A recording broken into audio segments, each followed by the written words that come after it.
दोस्तों, eternity explains के एक और वीडियो में आपका स्वागत है। इस बार हम Chip and Dale Rescue Rangers movie को देखने वाले हैं। ये कहानी है दो चिपमंक्स की जिन्हें अपना टीवी शो मिलता है और वो बहुत ज़्यादा फेमस हो जाते हैं। आगे इन दोस्तों के बीच कई सारी प्रॉब्लम्स आती है और उनके एक टीम मेंबर को एक गैंग किडनैप करती है। तो चलिए देखते हैं कैसे चिप और डेल अपने दोस्त को बचाते हैं। मूवी की शुरुआत स्कूल से होती है जहाँ पर कई बच्चे अंदर जा रहे होते। इस स्कूल में कार्टून्स और ह्यूमंस दोनों पढ़ते थे। फिर एक बस आती है और उसमें से एक चिपमंक बाहर आता है जिसका नाम डेल होता है। स्कूल में सबको वो अपना नाम बताता है लेकिन कोई इंटरेस्टेड नहीं था। सडनली वो आंख में पेंसिल घुसने का नाटक करता है। उसे लगता है कि सबका एंटरटेनमेंट हो जाएगा, लेकिन सब डर जाते और कुछ नाराज भी हो जाते। लंच टाइम में कोई डेल के साथ बैठना नहीं चाहता था। डेल बहुत दुखी होता है। थोड़ी देर बाद वहां एक चिपमंक और आता है जिसका नाम चिप होता है। वो डेल से कहता है कि तुम बहुत अच्छा एंटरटेन करते हो। ऐसे ही दोनों की जान पहचान होती है और दोनों बेस्ट फ्रेंड्स बन जाते हैं। चिप बहुत ज़्यादा स्मार्ट और मैच्योर्ड था और डेल ज़्यादा सोचता नहीं था। दोनों परफेक्ट मैच थे। चिप डेल को बहुत सारी चीज़ें सिखाता है और दोनों रोज़ बहुत सारा फन करते हैं। स्कूल खत्म होने के बाद दोनों कैलिफोर्निया जाने का फैसला करते हैं ताकि उन्हें छोटे मोटे एक्टिंग के रोल्स मिल सके। शुरुआत के दिन उनके लिए काफी मुश्किल थे जब तक कि उन्हें एक कॉल नहीं आ जाता डायरेक्टर का। वो चिप और मंक को कहते हैं कि कैसा रहे अगर तुम दोनों को अपना शो मिले, क्या तुम दोनों हमारे साथ काम करना पसंद करोगे। उन दोनों की खुशी का ठिकाना नहीं था और एक सेकंड भी ना गवाते हुए दोनों हाँ कह देते और अब उनका खुद का शो था Chip and Dale Rescue Rangers. वो एक के बाद एक एपिसोड बनाते गए और सब बहुत ज्यादा हिट हो गए। चिप और डेल बहुत बड़े स्टार्स बन चुके थे और इसकी खुशी में पूरी टीम सेलिब्रेट करती है।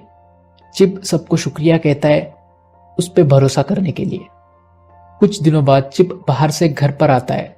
तब डेल उससे कुछ छुपा रहा था लेकिन वो उसे पोस्टर दिखाई देता है। उस पोस्टर पर डबल ओ डेल लिखा था। चिप उससे पूछता है कि ये क्या है। तब डेल उसे बताता है कि ये मेरा दूसरा नया टीवी शो है जिसमें मैं जासूस का रोल करने वाला हूँ। तब चिप उससे कहता है कि तुमने ये सब मुझे पहले क्यों नहीं बताया, हम एक दूसरे को सब बताते। डेल उसे कहता है कि मैं बताने ही वाला था। चिप उससे कहता है कि अगर तुम ऐसा करोगे तो वो हमारा शो कैंसिल कर देंगे। डेल कहता है कि ऐसा नहीं होगा क्योंकि मेरी उस शो में इतनी इंपॉर्टेंस नहीं है। चिप डेल को समझाता है कि ऐसा नहीं है, हमारी अलग इंपॉर्टेंस है शो में। तभी डेल को एक कॉल आता है। चिप उसे उठाने से मना कर देता है और समझाने की कोशिश करता है लेकिन डेल एक नहीं सुनता और कॉल उठाता है। ये कॉल था उसके नए मैनेजर का। तब चिप वहां से गुस्से में निकल जाता है और वापस अपने घर चला जाता है। कुछ महीनों बाद फिर से डेल को दिखाते हैं।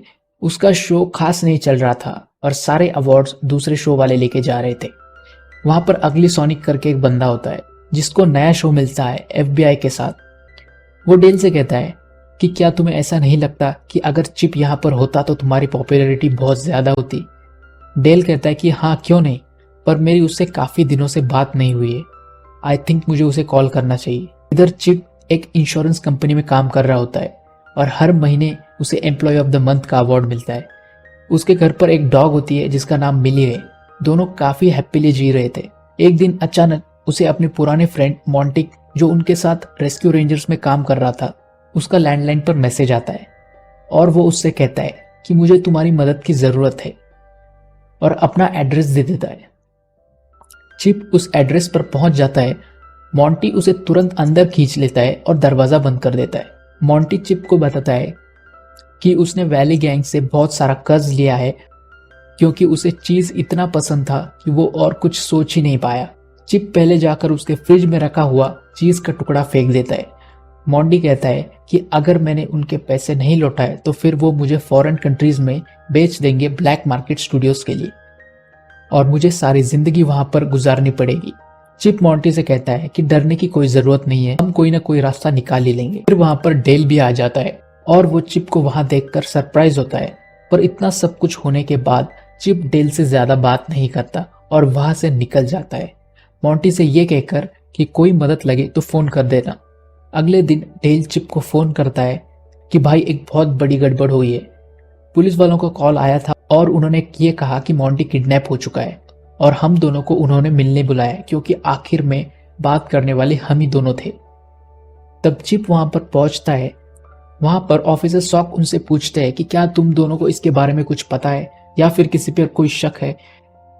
तब वो उसे बताते हैं कि मॉन्टी ने वैली गैंग से बहुत ज्यादा कर्ज लिया था और वो ही उसे किडनैप करने वाले थे।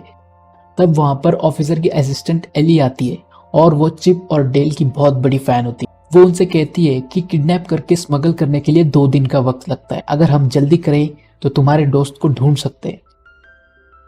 फिर चिप और डेल निकल पड़ते हैं उस जगह पर जहां पर स्टिंकी चीज मिलता है। वहां वो अलग रूप लेकर जाते हैं और उसके शॉप के मालिक से पूछते हैं कि क्या आपने हमारे फ्रेंड को देखा है, वह यहाँ पर अक्सर आया करता था। तब वो शॉप ओनर उनसे पूछता है कि क्या तुम दोनों पुलिस वाले हो। तब चिप और डेल कहते हैं कि नहीं, और हड़बड़ी में डेल कह देता है कि हम एक्टर्स हैं। तब वो शॉप ओनर उन्हें कहता है कि हमारे बॉस को एक्टर्स बहुत पसंद है, अब तुम हमारे वीआईपी गेस्ट हो। दरअसल वो चिप और डेल के हाथ बांधकर उन्हें गाड़ी में डाल देता है और उनके बॉस के पास लेकर जाता है। फिर चिप और डेल एक फैक्ट्री के अंदर जाते हैं जो उस बॉस की ही थी जिसका नाम स्वीट पीट था। फिर चिप और डेल उसके केबिन में पहुंचते। वो दोनों उसे पहचान लेते क्योंकि उसने सबसे पॉपुलर मूवी में काम किया था। उसका असली नाम पीटर पैन था। वो उन दोनों को बताता है कि उस मूवी में काम करने के बाद मुझे किसी ने काम नहीं दिया क्योंकि मैं बड़ा हो रहा था और काफी बदसूरत भी दिख रहा था। मैं कमजोर और अकेला पड़ गया था। तब मैंने ठान ली कि मैं अपनी खुद की मूवीज बनाऊंगा, इसीलिए मैं जबरदस्ती दूसरे कार्टून्स को उठाकर अपनी मूवीज में कास्ट करता हूँ। और तुम्हारे दोस्त के बारे में तुम ना ही पूछो तो अच्छा होगा। वहां पर एक भालू होता है जिसका नाम जिमी है।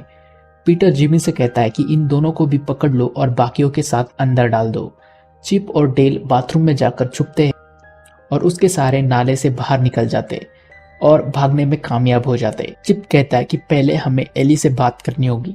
वो एली के साथ मीटिंग करते हैं और तब चिप कहता है स्वीट पीट यानी कि पीटर पैन स्टेप ट्रैकर इस्तेमाल करता है और अगर हमें वो मिल गया तो हम मॉन्टी को ढूंढ सकते हैं। फिर तुम कॉप्स को लेकर उसे गिरफ्तार कर लेना।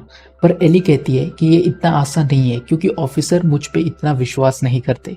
वो इसीलिए क्योंकि पहले भी एक बार मेरी इंफॉर्मेशन झूठी साबित हो चुकी है। पर चिप और डेल एली से मदद मांगते हैं और वो तैयार हो जाती है। एली उनसे कहती है कि पीटर हर वेडनेसडे रशियन बाथ हाउस में जाता है और तुम्हें वहां पर जाना पड़ेगा, वो भी किसी के पहचान में आए बिना।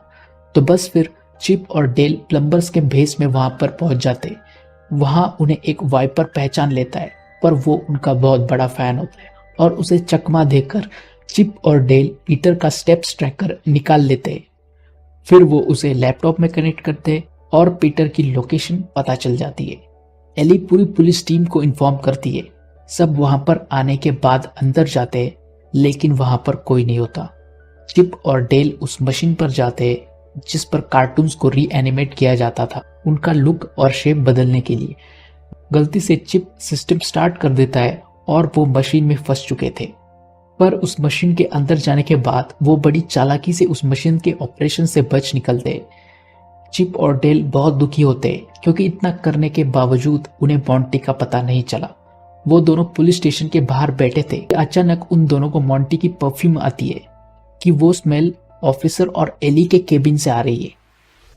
चिप डेल से कहता है कि इन दोनों में से किसी का तो मॉन्टी के साथ डायरेक्ट कांटेक्ट है। चिप का शक ज्यादातर एली पर होता है क्योंकि उसे रेस्क्यू रेंजर्स का फेवरेट एपिसोड का नाम भी नहीं पता। वो अगली सोनिक के पास मदद मांगने जाते हैं क्योंकि वो एफबीआई के साथ टीवी शो कर रहा था और उसके काफी कनेक्शंस थे। पर वो कहता है कि इसमें वक्त लगेगा। तभी वहां पर पीटर और जिमी आते हैं चिप और डेल को पकड़ने के लिए। चिप और डेल भागते हैं। फिर काफी देर तक भाग दौड़ चलने के बाद जिमी चिप को पकड़ लेता है और उसे साथ ले जाता है। लेकिन एन मौके पर वहां एली आ जाती है और उन पर बंदूक तान देती है। लेकिन पीछे से ऑफिसर आता है और वो एली पर बंदूक तान देता है। अब एली को कहकर वो डेल को आने के लिए कहता है, वो भी अकेले। पर एली बड़ी होशियारी से फोन पर डेल को कोड देती है ताकि वो समझ जाए कि यहाँ पर खतरा है और अलर्ट होकर आए। थोड़ा सोचने के बाद डेल की दिमाग की बत्ती जल जाती है और वो निकल पड़ता है उन्हें बचाने। पहले वो जिप्पर के पास जाता है मदद मांगने। जिप्पर उनके शो में एक साथ काम करती थी और वो भी तैयार हो जाती है और वो प्लेन में बैठकर उस लोकेशन की तरफ जाते हैं। तभी उस मैनेजर का कॉल आता है जिसने डेल को नया शो ऑफर किया था और वो उसके साथ फिर से काम करने के लिए रेडी था। और डेल उससे कहता है कि अब मुझे पता चल गया है कि दोस्त बिजनेस से ज्यादा इंपॉर्टेंट है, मैं तुम्हें बाद में कॉल करता हूँ, और फोन फेंक देता है। लोकेशन के नजदीक आते ही वो रॉकेट पर बैठकर उस रूम में घुसता है और रॉकेट से मशीन को खराब कर देता है। चिप का ट्रांसफॉर्मेशन होते होते रह जाता है और वो मशीन ब्लास्ट होने के बाद खुद पीटर पैन पर चल जाती है और उसे एक भयानक मॉन्स्टर बना देती है। पीटर चिप और डेल का पीछा करता है, पर वो दोनों दिमाग का इस्तेमाल करके उसे क्रेन के नीचे लेकर जाते हैं और बटन दबाकर उसे गिरा देते हैं। इधर एली भी ऑफिसर को मार देती है। फिर वो उन सब कार्टून्स को छुड़ाते हैं जिनको पीटर ने किडनैप किया था, और एंड में पूरे रेस्क्यू रेंजर्स की कास्ट एक साथ दोबारा आ जाती है और सब बहुत ज्यादा खुश थे। तो दोस्तों, इसी के साथ आज की मूवी यहाँ पर खत्म होती है। तो अगर आपको यह मूवी अच्छी लगी हो तो वीडियो को लाइक करें, और अगर नए हो तो चैनल को सब्सक्राइब करें। अगर आपको नए नए कार्टून्स एडवेंचर मूवीज देखना पसंद है तो बेल नोटिफिकेशन ऑन जरूर रखना। चलिए, मैं अभिषेक आपसे मिलता हूँ अगले वीडियो में।